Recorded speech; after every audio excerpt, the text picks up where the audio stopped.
हाय। उम्मीद करते हैं कि आप लोग अच्छे होंगे। तो आज जो मैं आपसे टॉपिक डिस्कस करने वाला हूँ वो है, जब भी हम किसी स्ट्रक्चर्स को डिज़ाइन करते हैं तो स्ट्रक्चर्स जब डिज़ाइन की जाती है तो उसमें रिलीज़ प्रोवाइड की जाती है। तो रिलीज़ क्या होती है एंड किस सिचुएशंस में हम लोग रिलीज़ प्रोवाइड करते हैं।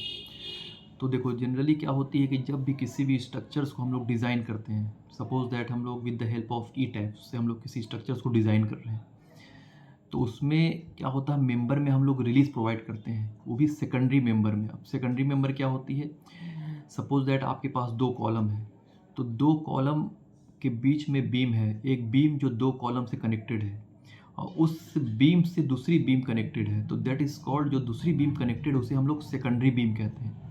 तो जब भी हम किसी भी स्ट्रक्चर्स की डिज़ाइन करते हैं तो सबसे पहले क्या होता है कि हम लोग स्ट्रक्चर्स में जो सेकेंडरी बीम होती है उसमें हम लोग रिलीज़ प्रोवाइड करते हैं। अब क्वेश्चंस ये आता है कि हम लोग क्यों करते हैं, क्यों रिलीज़ प्रोवाइड करते हैं। तो रिलीज़ प्रोवाइड करने का सबसे इम्पॉर्टेंट जो, मतलब एक तरह से कह सकते हो कि आप अगर कोड में प्रोविज़न में देखोगे तो वो दिया हुआ है कि हम लोग रिलीज़ इसलिए प्रोवाइड करते हैं किसी भी सेकेंडरी बीम में, to reduce the negative bending moment. मतलब उस सेकेंडरी बीम में नेगेटिव बेंडिंग मोमेंट को रिड्यूस करने के लिए। अब क्वेश्चन ये आता है कि अगर सपोज दैट आप कोई स्ट्रक्चर्स को डिज़ाइन कर रहे हो और इस डिज़ाइन करने में अगर आपने सेकेंडरी बीम में रिलीज़ प्रोवाइड नहीं किया तो क्या होगा। तो अगर आप किसी भी सेकेंडरी बीम में अगर रिलीज़ प्रोवाइड नहीं करोगे तो उस कंडीशंस में क्या होती है कि उस सेकेंडरी बीम का जो इफ़ेक्ट होता है वो प्राइमरी बीम में कंसीडर किया जाता है, मतलब प्राइमरी बीम में ट्रांसफ़र हो जाता है। और ड्यू टू दैट क्या होता है कि प्राइमरी बीम में ट्विस्टिंग बेंडिंग मोमेंट डेवलप हो जाएगा। और जब किसी भी स्ट्रक्चर्स में ट्विस्टिंग बेंडिंग मोमेंट डेवलप हो जाएगा तो उससे क्या होती है कि स्ट्रक्चर्स की फेल होने की जो प्रोबेबिलिटी है वो ज़्यादा हो जाएगी। तो इसलिए जब भी हम लोग स्ट्रक्चर डिज़ाइन करते हैं तो सेकेंडरी बीम में हमेशा क्या होती है, तो रिलीज़ प्रोवाइड करना बहुत ही ज़्यादा कंपलसरी है। अब किस सिचुएशंस में हम लोग रिलीज़ नहीं प्रोवाइड करेंगे, कौन सी ऐसी बीम है जिसमें हम लोग मीन्स रिलीज़ नहीं प्रोवाइड कर सकते हैं।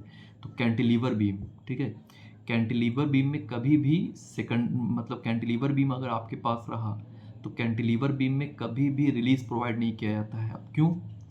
क्योंकि जब भी रिलीज़ हम लोग प्रोवाइड करते हैं तो वो to reduce the negative bending moment at the bottom, मतलब बॉटम पर नीचे की तरफ जो सपोर्ट पे जो निगेटिव बेंडिंग मोमेंट जनरेट होता है सेकेंडरी बीम में, उसे हम लोग रिड्यूस करने के लिए। But in the case of cantilever beam में क्या होती है, जो निगेटिव बेंडिंग मोमेंट होती है वो टॉप पर होती है। तो इस वजह से हम लोग क्या करते हैं कि कैंटिलीवर बीम में हम लोग क्या करेंगे, रिलीज़ प्रोवाइड नहीं की जाती है। तो जब भी किसी भी स्ट्रक्चर्स को आप डिज़ाइन करो तो ये बहुत इंपॉर्टेंट होता है कि स्ट्रक्चर्स में सेकेंडरी बीम में रिलीज़ आपको प्रोवाइड करना है। अगर आप रिलीज़ नहीं प्रोवाइड करोगे तो स्ट्रक्चर्स जो है वो अच्छी तरह से डिज़ाइन नहीं होगी और उसकी रिज़ल्ट गलत आएगी। और हो सकता है कि स्ट्रक्चर्स आपकी सेफ़ ही नहीं हो। जब आप स्टेबिलिटी चेक करो तो स्टेबिलिटी चेक में हो सकता है कि डिफ्लेक्शन बहुत ज़्यादा आ रही है, क्योंकि हो सकता है स्ट्रक्चर्स फेल हो रही है, क्योंकि ट्विस्टिंग बेंडिंग मोमेंट डेवलप हो जाएगा। और कभी भी कैंटिलीवर बीम में आपको रिलीज़ प्रोवाइड नहीं करनी है, ठीक है। मतलब कैंटिलीवर बीम क्या होती है, one and fixed other and free, मतलब जो वैसी बीम जो वन एंड फिक्स्ड है अदर एंड फ्री है, that is called cantilever beam. Suppose that आप कोई छज्जा बना रहे हो, बालकोनी बनाते हो, घर का देखते होगे बालकोनी। बालकोनी में क्या होता है, बालकोनी का जब आप बीम देखोगे तो वन एंड फिक्स्ड होती है, अदर एंड जो बालकोनी की बीम होती है वो क्या होती है, फ्री होती है। तो उस कंडीशंस में कभी भी हम लोग रिलीज़ नहीं प्रोवाइड करते हैं। मैंने बता दिया रीज़न क्या होता है, ठीक है। तो ये एक प्रोविज़न होता है। अब देखो, आप किसी भी स्ट्रक्चर्स को जब हम लोग डिज़ाइन करते हैं तो डिज़ाइन करने में क्या होता है कि बहुत सारी चीज़ों को कंसीडर की जाती है स्टेप बाय स्टेप, ठीक है। अब आप किसी भी स्ट्रक्चर को जब डिज़ाइन करते हो तो with the help of different different softwares होता है, जैसे नाउ ए डेज़ सबसे इम्पोर्टेंट जो सॉफ्टवेयर्स है वो ईटैप्स कंसीडर की जाती है, ठीक है। स्टैट प्रो भी डिज़ाइन की जाती है, बट अगर आप कंपेयर करोगे स्टैट प्रो ई टैप्स में, तो according to me, not me, like हर एक स्ट्रक्चरल इंजीनियर से आप बोलोगे तो मोस्टली वो प्रेफर करेंगे कि वो ई टैप्स इज़ बेटर, ठीक है, compare to the STAAD pro.